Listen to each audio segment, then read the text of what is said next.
The day came when Clover Gowing came to this community in 1982, and she really is the pusher and the mover and the shaker for the Pet-a-Pet program. Tell us about it, Clover. I would not have been as involved in it had not Queenie and Sue already laid groundwork. First of all, there was, by 1982, common knowledge there were no laws to prevent this from happening. A lot of people had thought you can't take a dog into a nursing home, you don't take dogs into hospitals or restaurants, but the fact remains the only law in the state of Illinois says there will be no animals in food service areas or food preparation areas. So that was one hurdle that had already been crossed. I talked with the activity directors and asked them to create a demand which the Humane Society would be obliged to fill. We did not have a corps of volunteers at that time who could undertake the mechanics of making the program happen, but we had a lot of animals.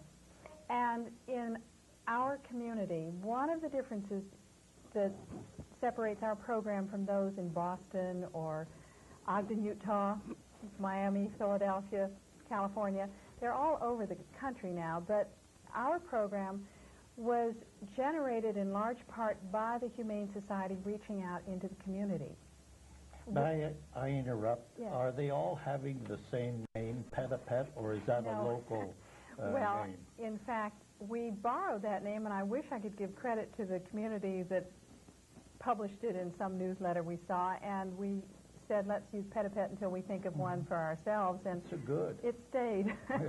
So we've adopted it, too. But we have an awful lot of animals at the Humane Society that need to be socialized. They spend their time in cages waiting to be adopted. And we need the laps. We need the hands. We need the opportunities to put those little animals in contact with human beings, because they must learn who's going to be the leader of the pack. And it's not going to be one of them. So we looked around for an obvious group of people who could help us with that. And that's when Sue's program, which she had already, she'll tell you about it herself, I'm sure, but Sue had already experienced some success by introducing animals in her setting. And so she stepped forward and said, let's show how we can make this work. And once we got a volunteer coordinator at the Humane Society, and she is a volunteer coordinator. She puts in a full day's work and then works for the Humane Society. She was able to develop a roster of volunteers who could help manage the animals. And our obligation as a Humane Society is to make sure that the animals are germ-free, parasite-free, clean, and manageable. They may not be puppies, they may be adult animals, but they are manageable. And the volunteers who go from the Humane Society have a first responsibility to those animals. After a visit, the animals generally are more satisfied in their cages. They play better together. A lot of our animals have come to the Humane Society in litters. And when 2 or 3 of them have been adopted and it leaves only one, the animal's behavior may regress. And it's at that point they need to be socialized, so we take them on a Pet-a-Pet trip. Now, I don't know what Sue can tell you about it from the resident's point of view, but from the Humane Society's point of view, it's a terrific program, and we see no losers in this. So we have benefits both to the recipients of the animals, the residents of the nursing homes themselves, and the animals. This is a two-way, just as the bond is a two-way thing. That's right. The volunteers, we have one particular volunteer who is herself an older woman and legally blind. Now, she lives where she could have pets, but because of her poor vision, she cannot keep a pet. For her, as a volunteer, to go out and handle an animal, play with it, and have all the warmth that we know is associated with that, and feel needed, because the animal needs her, the volunteers need her, the residents need her, she comes away as a satisfied customer, and the people she visited enjoyed her visit.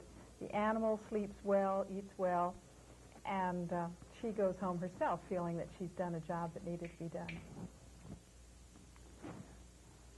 Sue, why don't you tell us a little bit about the mechanics of the program itself?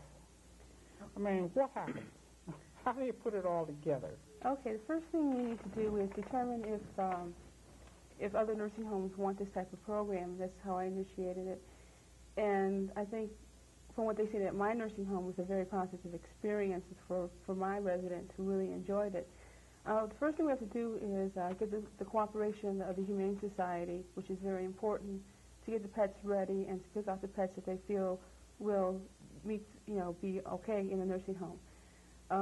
After we do this, then we recruit volunteers into a nursing home, and we have recruited several volunteer organizations in this area.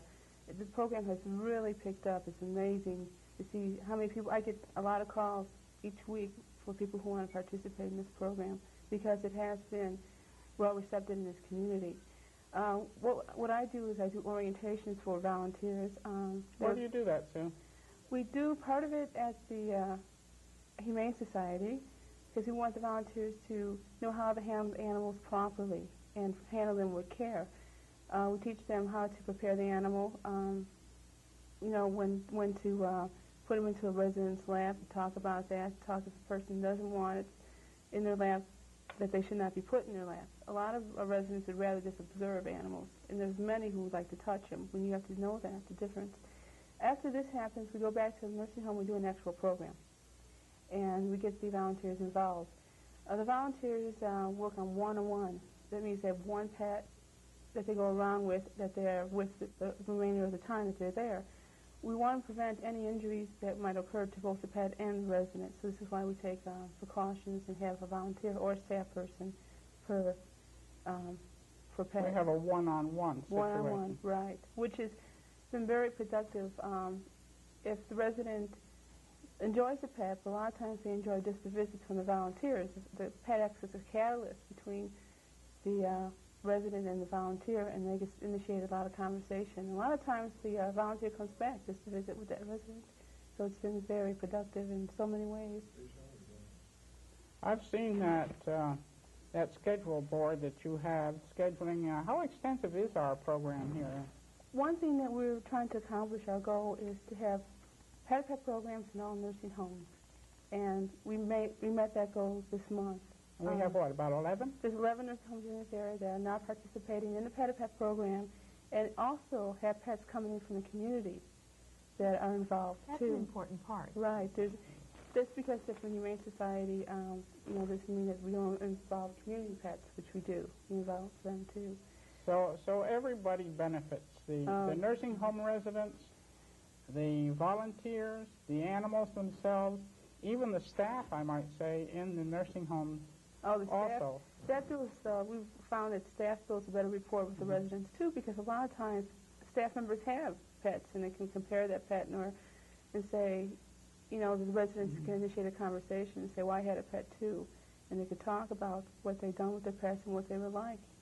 The staff have also been responsible for some of the adoptions. They see the pet we bring in, they put a hold on it, and go back to the Humane Society later and adopt that animal for themselves. Right, I was one of those. How about the cost of this program? One would think it would be a very costly program.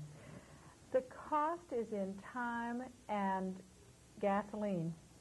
There is a driving factor that we can't ignore. It's necessary to go out to our shelter, which in this instance is about 4 miles west of town, and that's a couple of trips, not a couple of days trip. Heavens, it's about 20 miles round trip. The time factor is one that gets away from you. People find out that the only thing limiting the visit is the fact that the puppies fall asleep. The time goes very quickly. We are dealing with baby animals, and they can only tolerate so much fun and excitement. Generally, though, a visit is, probably 2 hours from the volunteer's door back home to his or her door.